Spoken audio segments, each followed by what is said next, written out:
Hello. Good morning, ladies and gentlemen. My name is Elise Vennik, and I welcome you all today on Tallinna Vesi's webinar. The webinar will be hosted by the Chairman of the Board, Karl-Heino Brooks, and Chief Financial Officer, Riina Käi. Firstly, Karl-Heino Brooks and Riina Käi will introduce Tallinna Vesi's financial results for the first 9 months of 2017. Right after the presentation, we will open the floor for questions. I invite you to use the question box on the right side of the screen to send in questions. All of the questions will be answered after the presentations. Now, I will give it over to Karl-Heino Brooks, please. Thank you, Elise. Good morning, everyone, and thank you very much for joining the Q3 2017 webinar today. Performance this year continues to be strong, both financially and in our operational performance. And all of our KPIs have been delivered, so we've got full compliance. As you'll hear from Riina shortly, the financial performance of the company has also been good, showing an increase in both gross profit and operating profit compared to the third quarter of 2016. So if we look at the operational results in a little bit more detail, the quality of water supply to our customers remains excellent. And as is usual, we've just had a couple of water sample failures this year out of the 2,225 samples taken. So that equates to 99.91% compliance against our internally set target of 99.6%, which is excellent performance. Complementing this, the final effluent that's discharged into the Baltic Sea from our wastewater treatment plant at Tallinna is also 100% compliant with the stipulated standards, and we've had no pollution incidents this year. We're also very proud of our leakage performance, which continues to be very low, and we are now continue to be at the lowest level of leakage in the company's history, which is 13.52% against our internally set target of 14%. This is a testament to our timely investment into our assets and the correct maintenance and operation of our network. In the 9 months of this year, the customer satisfaction index has reached 4.2 on a 5-point scale, which is once again an excellent result. So, operational financial results are very good. As I said previously, we'll now move on to our tariff dispute. Firstly, just a reminder of some of the background. So, AS Tallinna Vesi has been in a local court dispute with the Competition Authority since 2011. This dispute arose because the Competition Authority has to date refused to approve the annual water tariffs application submitted by the company based on the service agreement that was signed back in 2001 when the company was first privatised. The way that we're dealing with this is on 2 parallel legal fronts. So first of all, I'll update you with respect to the local court case. So on the 5th of June 2015, Tallinna Administrative Court made their decision and dismissed ASTV's claim. Tallinna Administrative Court released the reasoning for the dismissal on the 12th of October 2015, which is quite a delay. The Administrative Court was of the opinion that the tariff part of the service agreement, which in itself deemed a public law contract by the Estonian courts in 2012, is not binding on the Competition Authority. AS Tallinna Vesi filed an appeal to the District Court on the 11th of November 2015. The District Hearing Court took place on the 23rd of November 2016, and the decision was made on the 26th of January 2017, dismissing the company's claim once again. On the 27th of February 2017, the company filed a cassation to the Supreme Court, and on the 20th of June 2017, the Supreme Court decided to take the cassation into proceedings.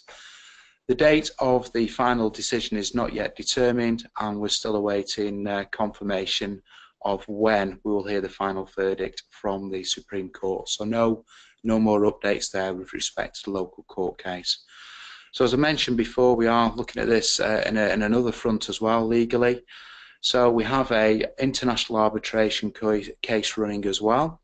So after years of trying to negotiate a solution, the Supervisory Council of Tallinna Vesi decided to commence international arbitration proceedings against the Republic of Estonia for breach of the bilateral investment treaty between the Netherlands and the Republic of Estonia that was a clause contained within the original service agreement. The hearings were held in Paris in November of last year. The hearings were broadcast on the ICSID website and can still be seen. Actually, if you log on to the ICSID website, you can still see the actual interviews that took place last November. Both parties submitted their post-hearing briefs in February of this year, and the decision is eagerly awaited, and we're expecting this perhaps somewhere towards the end of this year or perhaps in the beginning of 2018. The process remains ongoing, and of course we'll update our investors as and when any significant news becomes available. I'm now going to hand you over to Rina, who'll take you through the financial results of the first 3 quarters of this year in a little bit more detail. Thank you. Thank you, Carl, and good morning to everyone. Now I would like to give you the overview of the financial performance of Oxy's Tallinna Vesi in the third quarter of 2017. After financial highlights, I will give more detailed overview about sales and costs. The performance of the group continues to be good and stable. Total sales revenues were 1.7% or 0.26 million euros lower than in the third quarter of 2016. The water supply and wastewater disposal services sales increased year-on-year by 1.7% or 0.21 million euros, whilst the sales of stormwater services inside the service area decreased by 0.08 million euros, and construction and asphalting services decreased by 0.41 million euros. The gross profit in the third quarter of 2017 was higher by 2.2% or 0.18 million euros compared to the same period in 2016. The gross profit was impacted by higher water and sewage services revenues and construction and asphalting related profit, which was accompanied by lower electricity and pollution tax expenses, whilst it was balanced by lower stormwater revenues and higher depreciation and chemical costs. Compared to the third quarter of 2016, the operating profit was 9.2% or 0.63 million euros higher. The operating profit was impacted by earlier mentioned higher gross profit and considerably lower tariff dispute related costs. Compared to the third quarter of 2016, the net profit of the company was 7.9% or 0.52 million euros higher. In addition to the changes mentioned before, it was balanced by higher net financial expenses.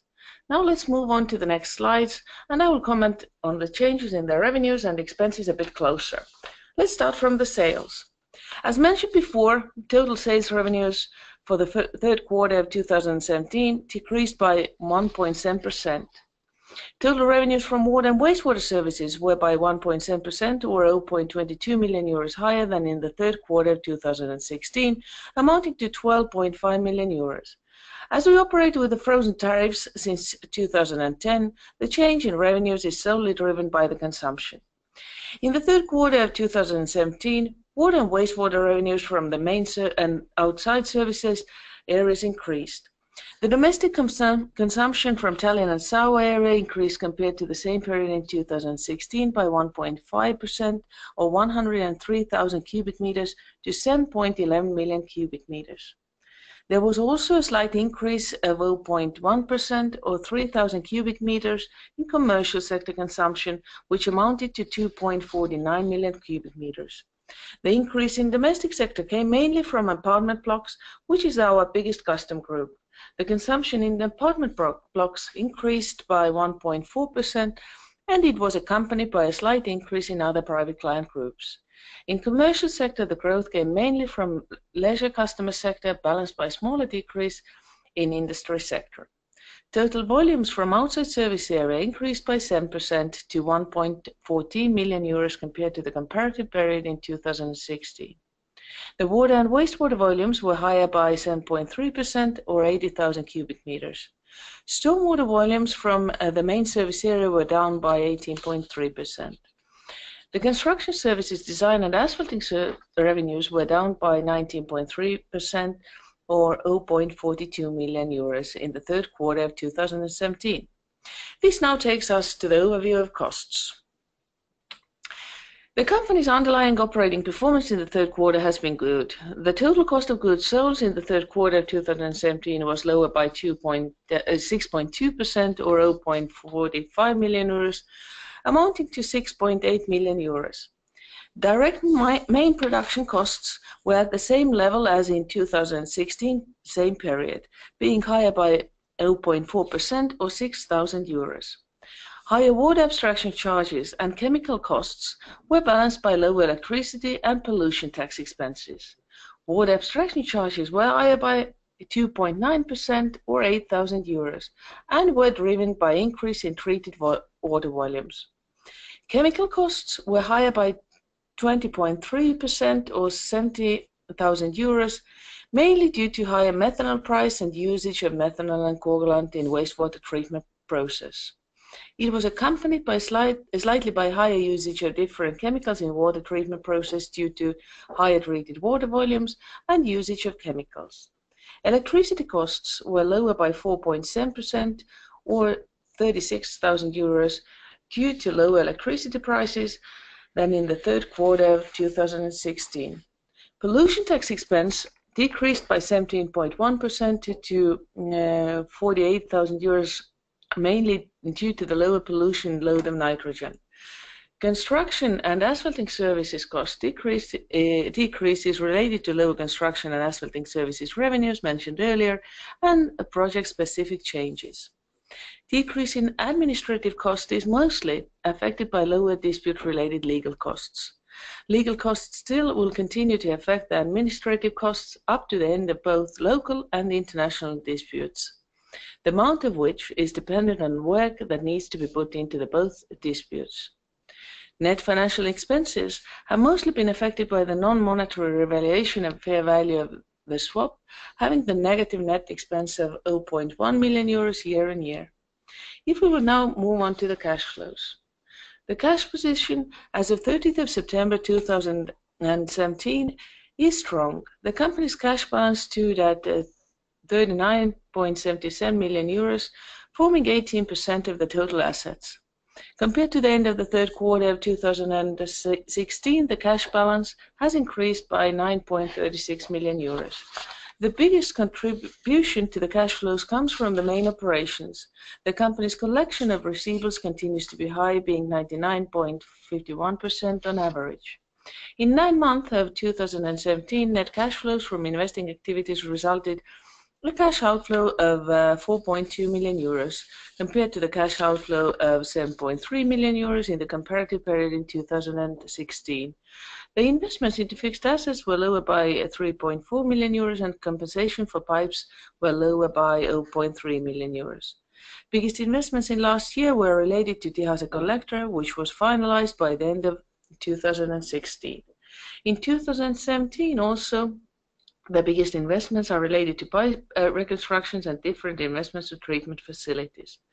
Financing cash flows resulted in the net outflow of 14.8 million euros compared to 23.8 million euros in 2016. The financing cash flows were highly impacted by lower dividend payments of 7.2 million euros. That finalizes the overview of financial results as of 30th of September 2017. Thank you, Rina and Carl, for the presentation. Now we will move on to the questions part of today's webinar. Once again, let me kindly remind you to submit your questions in the right-hand side of the screen in front of you. We will be waiting for the questions for a few minutes. Please feel free to ask.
Okay, we have a first question.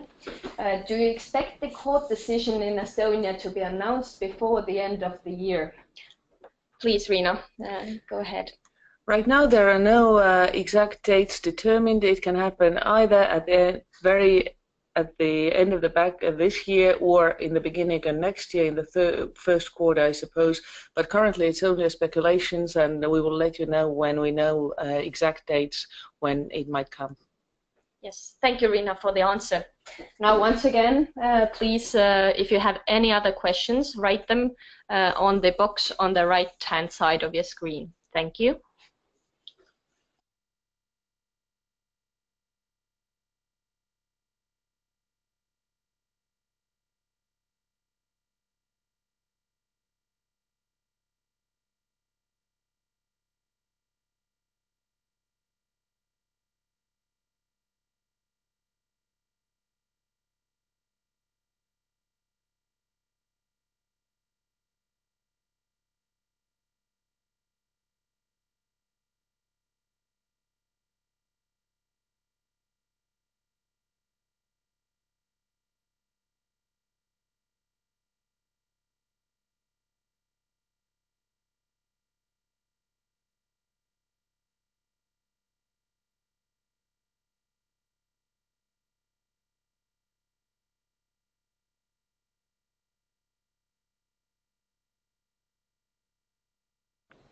We have no other questions at the moment. We will wait for another minute or so. So please, if you have questions, now is the time to type them.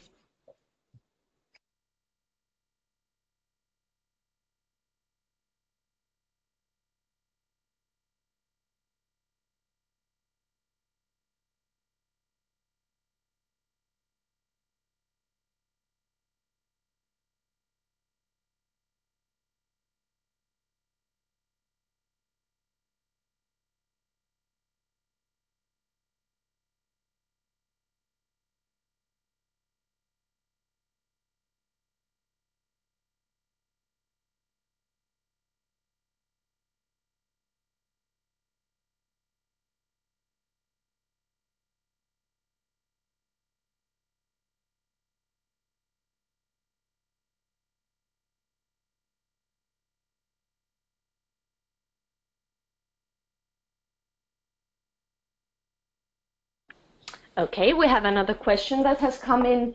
I'll read it out first, and then Riina will answer it. If you win, then how much will the price of water rise? Riina, please.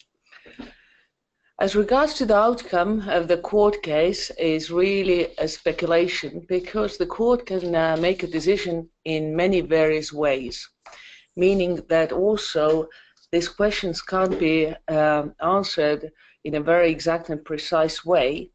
At the same time, according to our services agreement, we are entitled to increase the prices by CPI annually, and currently we have foregone approximately 17% of the price increase. Whether this would be decided, that is poor speculation in itself. But we have foregone approximately 17% of a tariff reason. And this is cumulative. Thank you, Riina, for the answer. As we can see, the questions are now starting to come in. We will wait a few more seconds to see if we have any other questions to answer. Thank you.